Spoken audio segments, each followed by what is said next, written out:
boss. He likes it rough around the edges.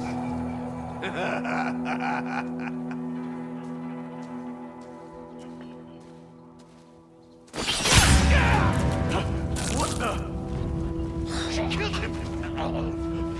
Ghost of Yotei is a safe samurai sequel with an open world that's as beautiful as it is predictable. Difficult second album syndrome is something Sucker Punch is all too familiar with, because while I may personally be one of Infamous 2's biggest defenders, the addition of ice and fire powers was smartly weaved into that game's branching narrative, fight me, there's obviously a reason the studio switched protagonists for Infamous Second Son. How fitting, then, that over 10 years on, we now find ourselves with a similar hero shakeup within the studio's more solemn and serious successor series. It's especially interesting given that Ghost of Yotei, speaking honestly, isn't so much of a direct sequel to 2020's Ghost of Tsushima at all, as it is a spiritual companion piece, in ways both beneficial and detrimental. Despite this sharp change of lead character, this is a samurai follow-up that doesn't feel nearly as innovative as one might typically expect. Ghost of Yotei is an incredibly solid complement to Tsushima, no doubt, but it's one that doesn't quite manage to resolve my combat and checklist driven issues.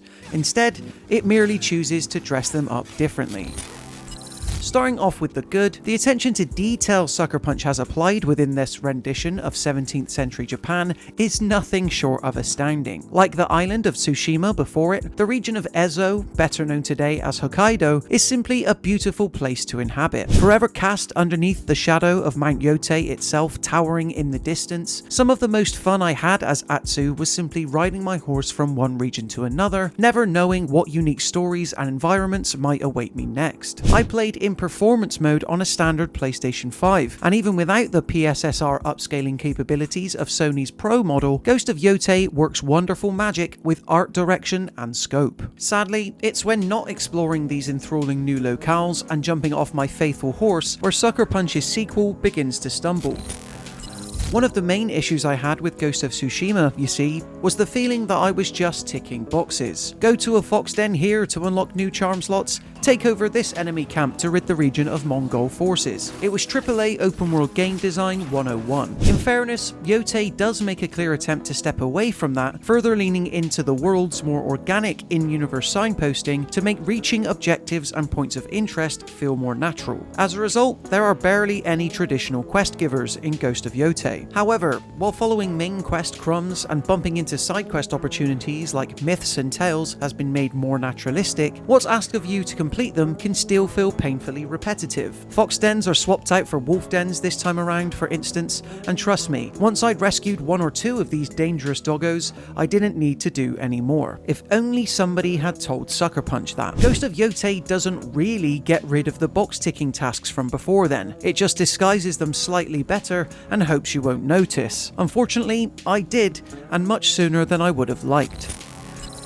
Of all the side activities available to me, bounties are easily some of my favourite. These work as cinematic assassination missions of sorts centred around an intimidating target, and almost all I came across worked well as a standalone set piece, each with its own theme that didn't outstay its welcome. Their nature to imbue me with better skills, accessories, and gear to make my version of Atsu stronger in the early hours is something I appreciated, but I was more attracted to their inherent spectacle. Even if most side activities in Ghost of Yotei tend to culminate in a fight, Sucker Punch at least excels itself here by surrounding them with interesting NPCs and smaller stories worth hearing. Honestly, I would have enjoyed them more if Ghost of Yotei's combat was made just a bit more interesting. His bounty is mine, and I work alone. Funny.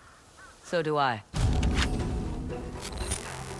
Similar to Jin Sakai, Atsu starts off with nothing but her humble katana, which she must quickly master and improve upon in order to take revenge on her enemies. Rather than learning new stances needed to better fight specific enemy types, however, she comes to acquire an entire armory's worth of weapons to wield, ranging from the mighty Adachi blade, ideal for overwhelming large enemies, to her swirling Kusarigami, which offers better range and is excellent at smashing shields. This rock, paper, scissors approach to combat works perfectly fine, as it did previously, but it grates in the early game where, say, spirit enemies show up often, but I haven't yet acquired the dual katana toolkit needed to fight them properly. Endlessly mashing buttons to break through them is simply just annoying. Combat may still be an acquired taste, yet one area where Yotei unfortunately falls down, especially compared to Tsushima, is the immediacy of its narrative.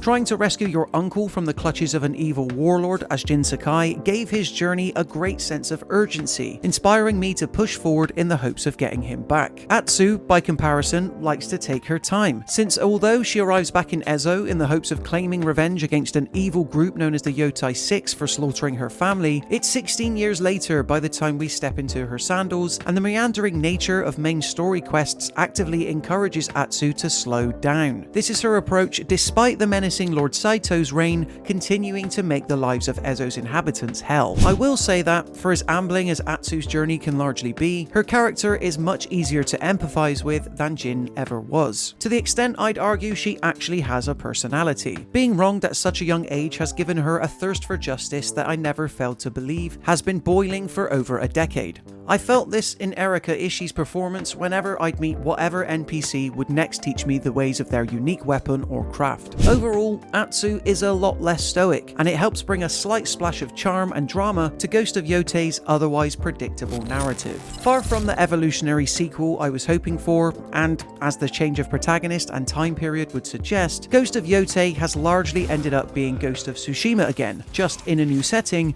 with some extra bells and whistles added. That'll be great news for players who enjoyed the PS4's Samurai Swan Song previously. For me though, it dulls most of the excitement or enjoyment for what I believe we should be expecting from a first-party PlayStation exclusive this far into the PS5's generation. We at All Out Gaming give Ghost of Yotei a 3 out of 5. Do you still plan on picking this one up? Let us know in the comment section below. Then why not subscribe to All Out Gaming to stay up to date with even more videos like this. Until next time, thank you so much for watching, and I'll see you in the next one.